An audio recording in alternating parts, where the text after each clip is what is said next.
الحمدللہ رب العالمین والصلاة والسلام علی خاتم النبیین اما بعد فاعوذ باللہ من الشیطان الرجیم بسم اللہ الرحمن الرحیم۔ ناظرین کرام، آپ دیکھ رہے ہیں یوٹیوب چینل الف اللہ۔ اللہ تعالیٰ آپ کا حامی و ناصر ہو، آپ کے جان مال عزت آبرو میں برکتیں عطا فرمائے۔ تو آج کا جو ہمارا سبق ہے وہ سورۃ الفاتحہ کی آیت نمبر 2 ہے۔ ہم انشاءاللہ تعالیٰ اس کا ترجمہ اور تفسیر سننے کی سعادت حاصل کریں گے۔ اللہ پاک ارشاد فرماتا ہے الرحمن الرحیم، ترجمہ کنز العرفان، بہت مہربان رحمت والا۔ رحمان اور رحیم یہ اللہ تعالیٰ کے دو صفاتی نام ہیں۔ رحمان کا معنی ہے کہ نعمت عطا کرنے والی وہ ذات جو بہت زیادہ رحمت فرمائے، اور رحیم کا معنی ہے رحمت فرمانے والا۔ یاد رہے، حقیقی طور پر نعمت عطا کرنے والی ذات اللہ تعالیٰ کی ذات ہے۔ وہی تنہا ذات ہے جو اپنی نعمت کا بدلہ طلب نہیں فرماتی۔ ہر چھوٹی بڑی ظاہری باطنی دنیاوی اخروی ہر طرح کی نعمت عطا کرنے والی ذات اللہ تعالیٰ کی ہے۔ اور دنیا کے اندر جس شخص کے پاس جو بھی نعمت پہنچتی ہے وہ اللہ تعالیٰ ہی کی ذات ہے جو نعمت عطا فرمانے والی ہے۔ نعمت کو عطا فرمانا، نعمت پر قدرت دینا، کسی شخص کا اس نعمت سے فائدہ اٹھانا اور فائدہ اٹھانے کے لیے طاقت دینا، یہ سب کچھ اللہ تعالیٰ ہی کی طرف سے ہے۔ ابو عبداللہ محمد بن احمد قرطبی رحمۃ اللہ تعالیٰ علیہ فرماتے ہیں کہ اللہ تعالیٰ نے جب رب العالمین فرمایا تو لوگوں کے دلوں کے اندر اللہ تعالیٰ کی ہیبت پیدا ہوئی، اللہ تعالیٰ کا خوف پیدا ہوا۔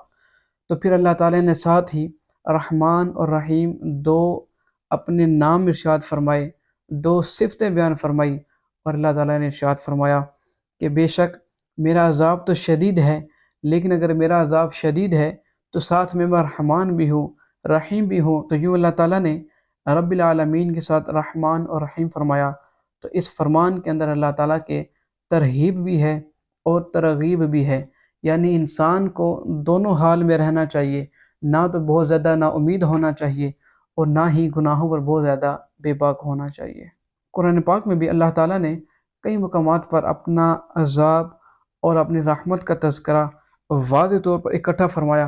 اللہ پاک ارشاد فرماتا ہے نبی عبادی انی انا الغفور الرحیم وان عذابی هو العذاب العلیم۔ ترجمہ کنز العرفان، میرے بندوں کو خبر دو کہ بے شک میں ہی بخشنے والا مہربان ہوں اور بے شک میرا ہی عذاب دردناک عذاب ہے۔ حدیث پاک میں آتا ہے، حضرت ابو ہریرہ رضی اللہ تعالیٰ عنہ سے روایت ہے، آپ فرماتے ہیں آقا کریم علیہ السلام نے ارشاد فرمایا کہ اگر مومن جان لیتا کہ اللہ تعالیٰ کے پاس کتنا عذاب ہے تو کوئی بھی مومن اللہ تعالیٰ سے جنت کی امید نہ رکھتا، اور اگر کافر جان لیتا کہ اللہ تعالیٰ کے پاس کتنی زیادہ رحمت ہے تو کوئی بھی کافر اس کی جنت سے نا امید نہ ہوتا۔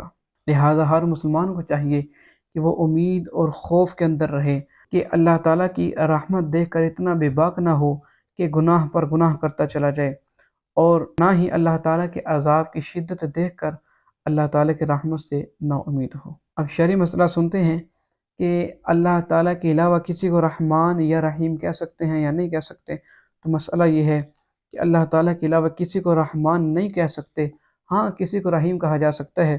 اللہ تعالیٰ نے قرآن پاک میں بھی اپنے حبیب علیہ السلام کو رحیم فرمایا۔ اللہ پاک ارشاد فرماتا ہے لَقَدْ جَاءَكُمْ رَسُولٌ مِّنْ أَنفُسِكُمْ عَزِيزٌ عَلَيْهِ مَا عَنِتُّمْ حَرِيصٌ عَلَيْكُمْ بِالْمُؤْمِنِينَ رَءُوفٌ رَحِيمٌ۔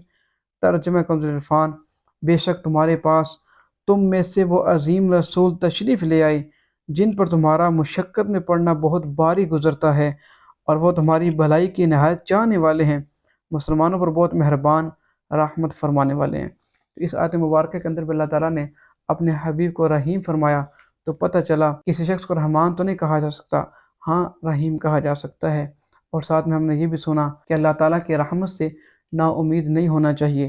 اللہ تعالیٰ کا اگر عذاب شدید ہے، عذاب سخت ہے، لیکن ساتھ میں اللہ تعالیٰ رحمان بھی ہے، رحیم بھی ہے، رحم فرمانے والا بھی ہے۔ تو جب بھی کبھی گناہ کرنے کا ارادہ ہو یا ایک شخص گناہ کر لیتا ہے، برائی کرتا ہے، تو فوراً اللہ تعالیٰ کی بارگاہ میں رجوع کرنا چاہیے۔ اللہ تعالیٰ رحمان ہے، اپنی رحمت کے صدقے ہمیں بخش دے گا، ہمیں توبہ کی توفیق عطا فرمائے گا۔ اللہ تعالیٰ سے دعا ہے کہ ہمیں آج کا سبق یاد رکھنے اور دوسروں تک پہنچانے کی توفیق عطا فرمائے۔ ملتے ہیں اگلی کلاس کے اندر، اجازت دیجیے، اللہ حافظ۔